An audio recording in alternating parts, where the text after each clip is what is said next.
The Cuphead Show, The Root Pack Explained. The Root Pack appeared in episode 7 of season 1 of The Cuphead Show, and they provided a lot of entertainment in that episode. So I thought I'd take a look at the characters even further and explain all that there is to know about them. So, here is The Cuphead Show, The Root Pack Explained. Just to let you know, this video will contain spoilers. In season 1 of the show, we saw the Root Pack get introduced halfway through the season. For those that have played the game, they would most definitely have seen some similarities there. We saw Sal, Ollie and Chauncey. In the show, they bore extremely similar resemblance to how they come across in the video game. Even down to Ollie Bulb doing his signature cry that you see when you face them in the boss level. Each character, although in the group collectively coming across menacing and sneaky, they each hold their own personal identity that adds to the combined double-crossing nature of the group. Sal is extremely miserable and comes across as the leader of the group.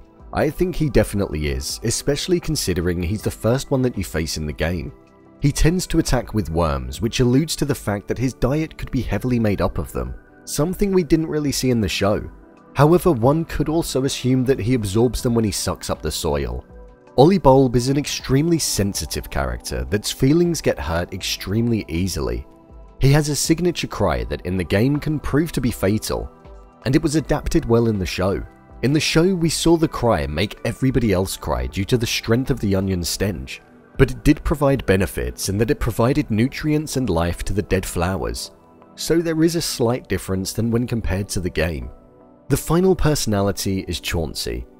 In the video game, we almost see them have this hypnotic persona, and it contains powers that cause carrots to come flying down out of the air, and a third eye to form which shoots out what I would imagine if utilized in the show, a hypnotic beam.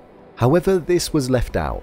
I'm surprised they did this as they could have easily utilized the hypnosis as a way of getting the Cupheads to do what they wanted whilst they hosted the party. Chauncey is the final phase of the boss level and the most difficult one to beat. At the end of the episode, we see all three of them run off into the distance after the fear of being used in a recipe that Elder Kettle was going to be cooking.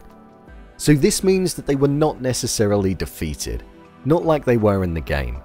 This opens them up to potentially be included in season 2 of the show. However, there are around 20 different bosses in the Cuphead game, so the creators will most likely look to incorporate some other villains into the show before the Root Pack make a reappearance. The Root Pack were a great inclusion in the show, and although not necessarily living up to the full powers and capabilities like they have in the game, we got to see a different side to them and they were brought to life in a different sense. What did you think of the Root Pack? Leave a comment down below, and don't forget to subscribe. I'll see you next time.